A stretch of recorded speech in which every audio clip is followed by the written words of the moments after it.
Meng, kamusta ka dyan? Miss ka na namin.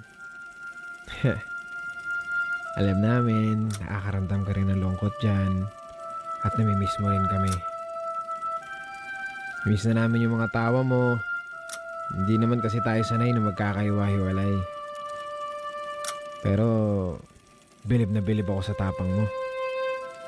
Hindi natin ginusto na magkahiwa-hiwalay tayo lalo na sa biyaheng ito.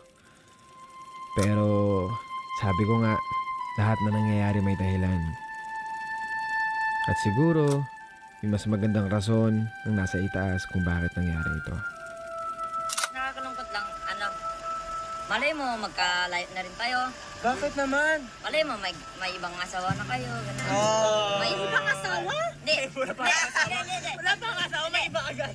Hindi, may asawa na kayo, ganun, di ba? Siyempre, minsan baka mag-upload pa kayo, di ba? Siyempre, abang nandito pa nga tayo, mag-enjoy naman na tayo habang At magkasama-sama nangyari pa rin nga. tayo. Nangyari nga ang sinasabi mong pagpunta ng ibang bansa. Pero hindi ka namin nakasama.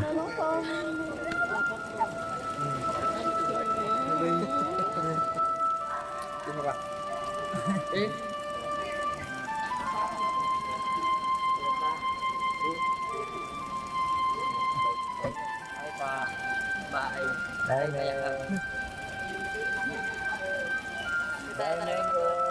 love you, Kuya Meng.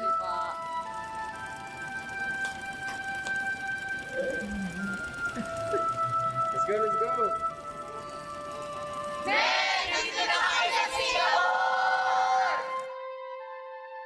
Alam ko ang lungkot na nararamdaman mo. Ganyan-ganyan din ako noon nung panahong iniiwan ako ng nanay ko sa tuwing pupunta siya ng ibang bansa para magtrabaho. Pero hindi ko akalain na mangyayari pala ulit yun sa anak ko pa mismo. Alam ko yung pakiramdam na napakabigat na ng dibdib mo pero nakangiti ka pa rin. Yung gusto nang bumuhos ng luha mo pero nakangiti ka pa rin. Yung sa bawat yakap mo, gusto mo nang manlambot sa lungkot pero nakangiti ka pa rin. Meng, napakatapang mo. Diyan ka naman namin nakilala eh. Isang batang may pangarap at may lakas ng loob. Di bali Kuya Meng, konting panahon na lang, magsasama-sama na rin tayo.